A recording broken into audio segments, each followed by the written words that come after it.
I've prepared a tonic with burdock leaves. Take this if the fever returns, and if the pain doesn't subside, you can grind the leaves and rub it on the wounds. Thank you, Domnul Cretu. I don't know what I would have done if you didn't come. You're welcome. Now, if the pain continues to increase, do send for me. I'll try my best to make it as soon as I can. The sun was about to set in the small town of Vilor in Romania. Anton Cretu was returning home after visiting one of his patients. In this village, people consulted him for his various herbal treatments. Anton was known for his expertise on herbal medicine, and benefiting greatly from him, the villagers all respected and looked up to him. The skies were clear tonight, but there was an eerie breeze in the air. Everyone was in a hurry to wrap up on their day. Anton dropped his medicine box into his carriage and got onto his horse.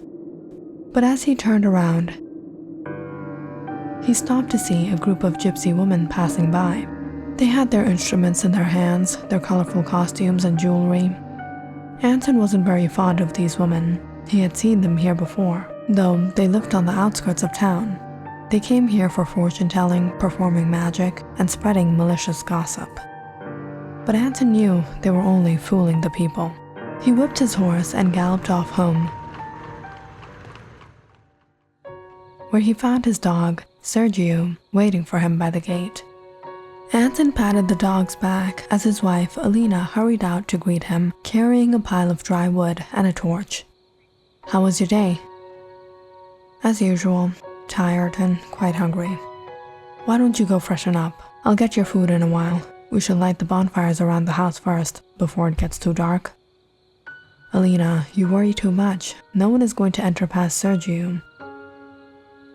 Anton freshened up and sat in his study rearranging his medicine box when he suddenly heard a carriage come to a stop outside the house, and soon the sound of the bells near the gate. Who was here at this time? Bunic! What's that smell? Is Bunica making zakuska?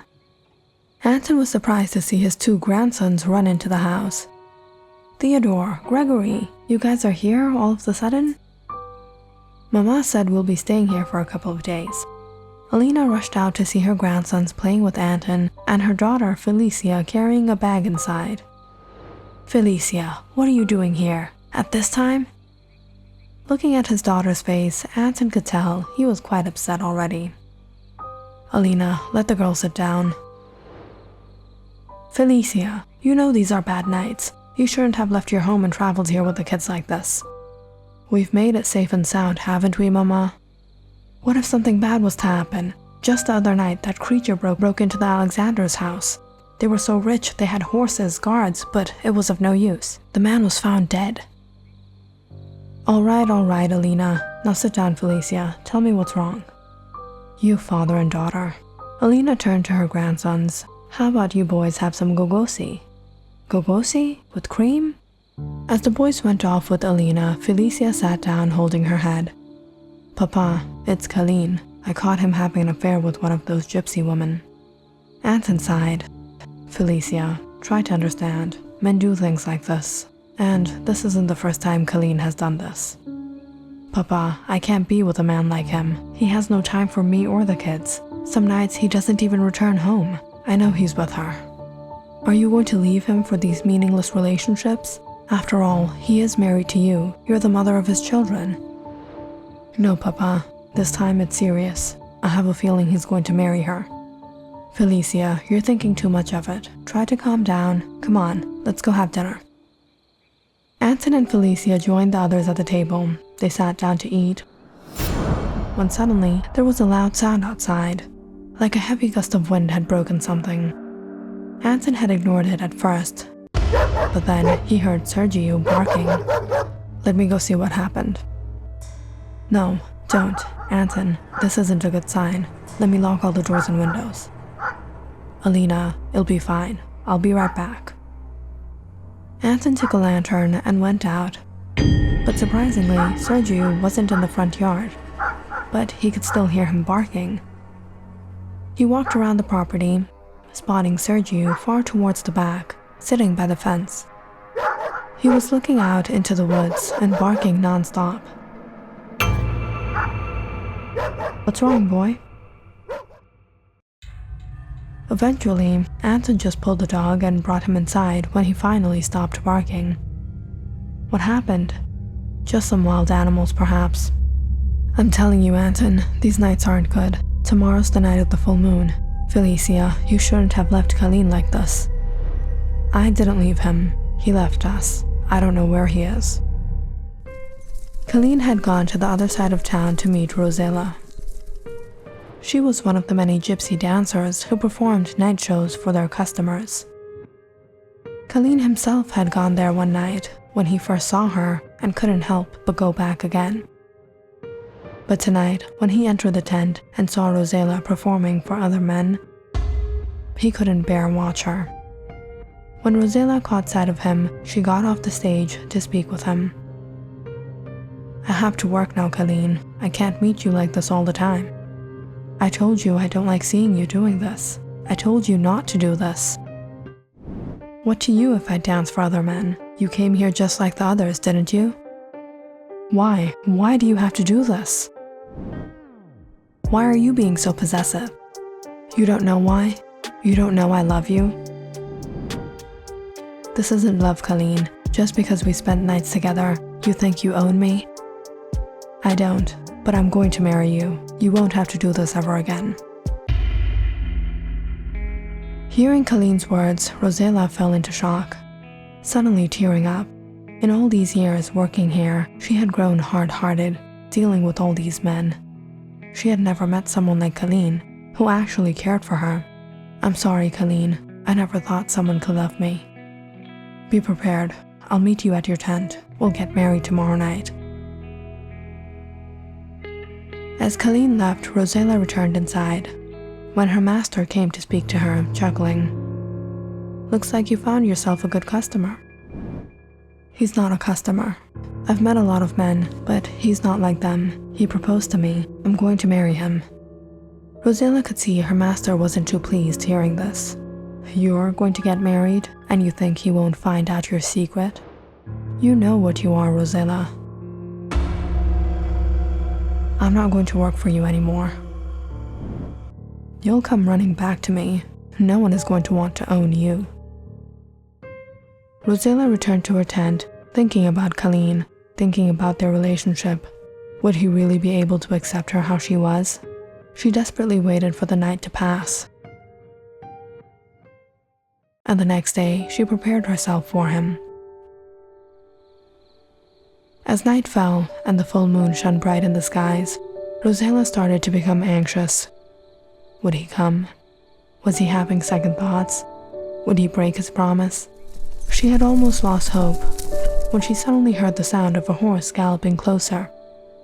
And a light approached her tent. Sometime near midnight, Colleen had arrived. Rosella? You came. I gave you my word, Rosella.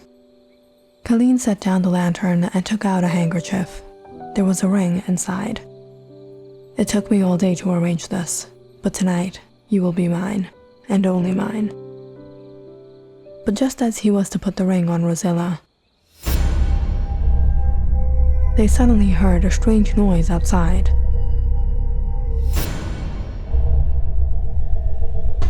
Rosella widened her eyes, seeing a figure in the shadows just outside her tent. As the noise became clearer, it sounded like something breathing, grunting.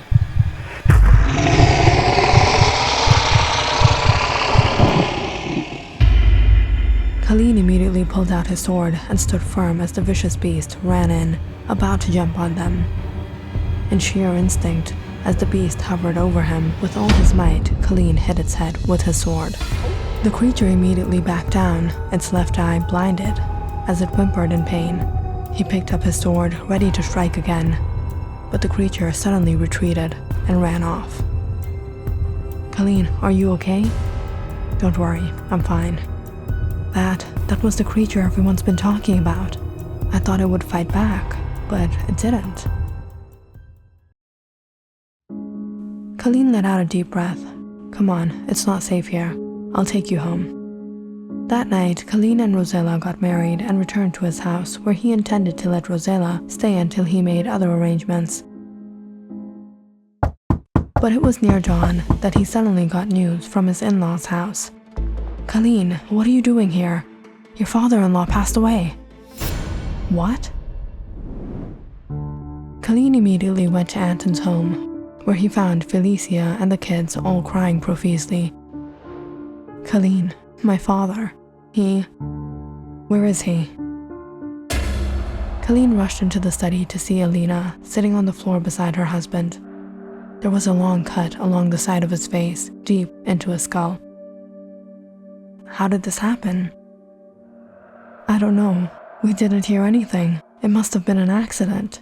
We woke up and found him like this." Colleen stooped down, suddenly seeing something clutched in Anton's hand. It was some sort of metal pendant. Colleen couldn't understand anything. This was all so strange. He went out to inspect around the house. Had there been a break-in? He was walking around the property when he spotted Sergio. If there was an intruder, he should have barked. But as he neared the dog, Colleen froze, frightened and shocked by what he saw. The dog had a cut across his left eye, just like the beast Colleen had injured the night before. Colleen stooped down to look at the dog, absolutely bewildered by how calm it sat in front of him. But that's when he noticed a burnt seal on his chest. Colleen had seen the symbol. It was the same symbol on the pendant in Anton's hand.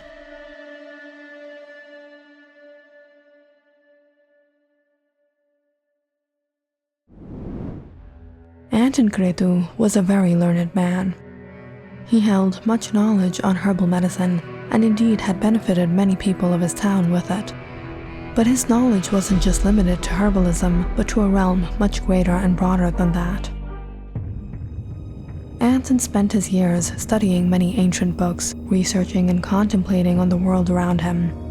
And he soon came to realize there was much more to this world than what the naked eye saw. Anton dove into the realm of the supernatural and began practicing magic. It was during this time that he came upon a book in which he read of a silver pendant hidden in the caves of the mountains of Sigishwara. Anyone who possessed the silver pendant could use it for its otherworldly powers of magic. So Anton traveled through the mountains of Sigishwara, following the descriptions in the ancient book, until he, alas, found the silver pendant. Upon chanting his spells, the silver pendant became as hot as burning coal. Whoever touched the burning pendant would possess its power. So with it, Anton enchanted a spell to possess his dog and burned him with its seal. Through the powers of the silver pendant, he was able to let his soul enter his dog's body, becoming one. While Anton remained in control of the silver pendant, the bewitched dog did as he wanted, taking the lives of those that got in his way. The first of people Anton had targeted was Alexander. He was a greedy businessman who ruined the woodlands. Doctors like Anton weren't able to get the medicines they needed.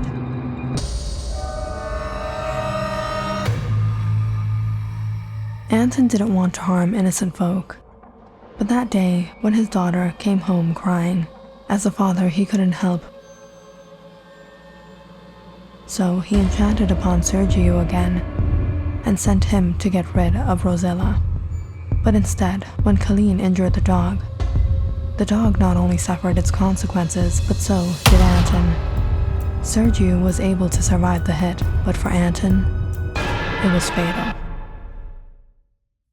After the burial of Anton, Colleen returned to his study to find the pendant. As he searched through his table, he not only found it, but the book Anton had been reading.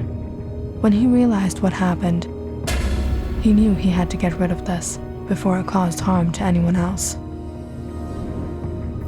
So he set off to the mountains of Sigishwara and returned the silver pendant to its rightful place, hidden from the rest of the world.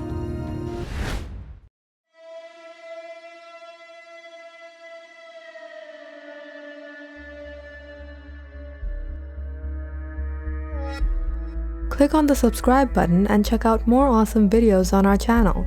And don't forget to press the bell icon because you know it's interesting.